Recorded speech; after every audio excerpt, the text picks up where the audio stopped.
Let's learn how we can fix the problem where the new standby mode is not working on your iPhone on iOS 17.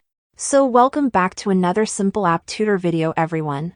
If you've updated to the newest version of iOS, which is iOS 17, but you want to enable the standby feature and it's not working properly or you're having some issues, then watch this video until the very end because I have a couple of solutions for you. The first reason why standby mode is not working is because your phone is not properly in landscape mode.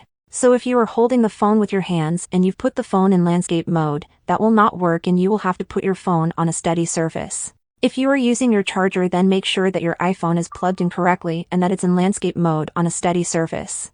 And if you are using your wireless charger, then make sure that the phone is placed correctly on the wireless charger and that it's charging in landscape mode. If it still doesn't work, then you want to swipe down or swipe up and open your control center. One of the reasons why the standby mode isn't working is maybe because of this portrait orientation lock. You want to make sure that this is disabled or turned off, because when this option is enabled it locks the orientation of our phone to a portrait mode.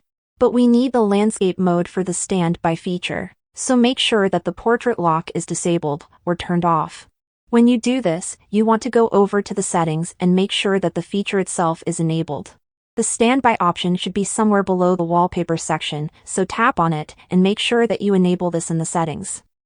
It should be enabled by default when you update your iPhone to iOS 17, but if it isn't, I suggest you check in the settings if it's enabled or not. And a couple more things that I have to mention.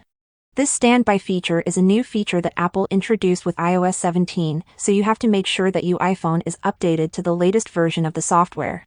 And make sure you regularly update your phone so you can get all of the latest bug fixes and performance improvements. So if you are running iOS 16 or lower, then you will have to update to iOS 17 because this is a new feature. Also, if you don't have an iPhone that has the always-on display option, then the screen will go black after a couple of seconds. You will have to tap on your screen in order to see the standby mode.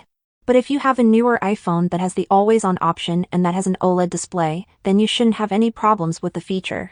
So make sure that the feature is enabled in the settings and make sure you have the latest version of iOS installed, which is iOS 17. If some of these solutions helped you out, make sure to leave a comment down below and I'll see you in the next video.